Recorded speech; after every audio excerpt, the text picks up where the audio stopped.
नमस्कार दोस्तों। आज फिर मैं आपके लिए कुछ एक अच्छी जानकारी लेके आया हूँ। आप सुने और अपने जीवन में उसे अपनाएं। याद रखो, आपका स्वास्थ्य ही आपके जीवन का सबसे बड़ा धन है और अपने स्वास्थ्य के आप स्वयं रक्षक हो। कोई दूसरा व्यक्ति आपको स्वस्थ नहीं कर सकता, ना ही रख सकता है। आप चाहते हो कि आजीवन स्वस्थ रहो, और मैं बताना चाहूँगा कि आज का प्रदूषण युक्त वातावरण, आलस युक्त वातावरण, आराम युक्त वातावरण चारों तरफ दिखाई दे रहा है। तो हम अपने जीवन को स्वस्थ रह करके कैसे गुजार सकते हैं, ये मैं आज बताने जा रहा हूँ। आप ध्यान देना कि आप योग, प्राणायाम, व्यायाम, घूमना फिरना ये सब करें। इसके अलावा अपनी दिनचर्या और कुछ खाने के तरीके में परिवर्तन कर लें। प्राकृतिक जो जड़ी बूटियां हैं, प्राकृतिक जो उपाय हैं, जो प्रकृति ने हमें मुफ्त में दिए हुए हैं, उनका उपयोग यदि हम करें तो हम लंबी उम्र जी करके स्वस्थ स्वयं रह सकते हैं, अपने परिवार को स्वस्थ रख सकते हैं। क्या हम नहीं चाहते कि हमारा परिवार स्वस्थ रहे? क्या हम नहीं चाहते कि हमारा पूरा गांव स्वस्थ रहे? क्या हम नहीं चाहते हमारा पूरा देश स्वस्थ रहे? क्या हम नहीं चाहते कि पूरा विश्व स्वस्थ रहे?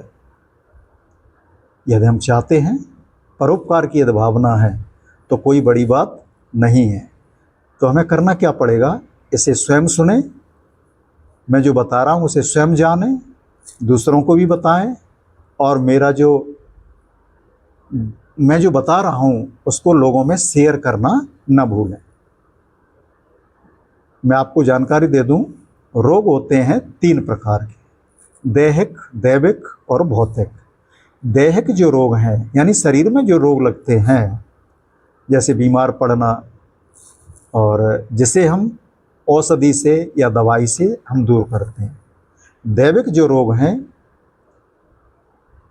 जिन्हें हम आध्यात्म से, योग से, मंत्र से, जाप से, यज्ञ से और सकारात्मक सोच से उन्हें हम दूर करते हैं।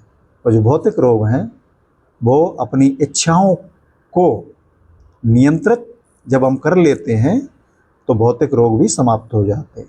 आध्यात्म से जुड़ करके, ईश्वर की समीपता ग्रहण करके और इच्छाओं के नियंत्रण के द्वारा जो भौतिक रोग हैं, इन रोगों को हम दूर कर सकते हैं।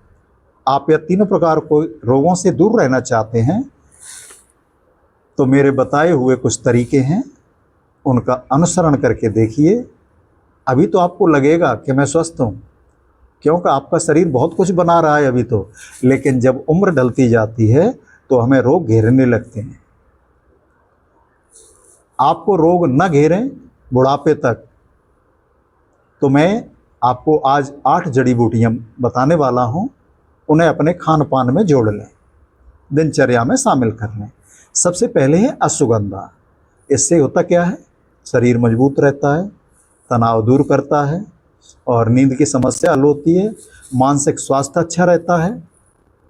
इसका पाउडर मिलता है, प्रतिदिन दूध से 2 ग्राम पाउडर आप ले सकते हैं। तुलसी, ये तो जो तुलसी है ना, एक अद्भुत एंटीऑक्सीडेंट है, हर घर में पाई जाती है, गुणों का खजाना है ये।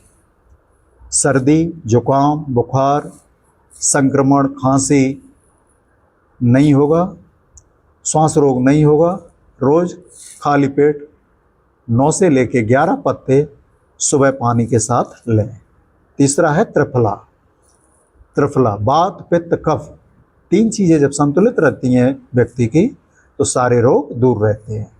इसमें आंवला होता है, हरीतकी होती है और बहेड़ा होता है, इनका मिश्रण है, दुकान पे मिल जाता है। गिलोय, जिसे अमृता भी कहते हैं। चौथा गिलोय, इसका पाउडर या रस प्रतिदिन आधा चम्मच लें। सर्दी, जुकाम, एलर्जी, ये सारी चीज़ें नहीं होंगी। 5वां है नीम। नीम की कोमल कोमल पत्तियां सुबह खाली पेट यदि व्यक्ति लेता है तो चर्म रोग, बैक्टीरिया जनित जो संक्रमण है वो नहीं होगा, पेट का जो संक्रमण है वो नहीं होगा, आँखों की रोशनी के लिए बहुत लाभकारी है, मुंह में छाले वाले भी नहीं होंगे। तो नीम की पत्तियां प्रातःकाल लेना चाहिए। छठवां है ब्राह्मी। ये ब्रेन टॉनिक है, इससे स्मरण शक्ति बढ़ती है, तेज बल बुद्धि आत्मविश्वास शरीर की मजबूती बढ़ाने वाला है ये ब्राह्मी। आधा चम्मच शाम को रोज ब्राह्मी का प्रयोग करना चाहिए, विशेषकर विद्यार्थियों को और वृद्ध लोगों को ब्राह्मी जरूर लेनी चाहिए। हल्दी। हल्दी एक शक्तिशाली एंटीऑक्सीडेंट है। गठिया, कैंसर, एलर्जी, घाव, हड्डी के दर्द, घुटने के दर्द, श्वास, खांसी इत्यादि में हल्दी लाभ देती है। 2 रत्ती हल्दी दूध में डाल करके प्रतिदिन शाम को लेने वाले इन रोगों से दूर रहते हैं। ज़्यादा नहीं लेना चाहिए, 2 रत्ती से ज़्यादा नहीं। 8वां है शतावरी। महिलाओं के जितने रोग हैं, महिलाओं से संबंधित जो रोग हैं उनमें विशेष लाभकारी है शतावरी। इसका पाउडर आता है। श्वास, फेफड़े ऐसे जो रोग हैं आधा चम्मच पानी में लेने से नहीं होते। यदि आप अपनी दिनचर्या में 8 चीज़ें शामिल कर लें तो आपका जीवन रोग रहित होगा और उम्र भी पूरी होगी, पूर्ण होगी। मित्रों, इसी प्रकार की जानकारी मैं आपको फिर लेके आऊँगा।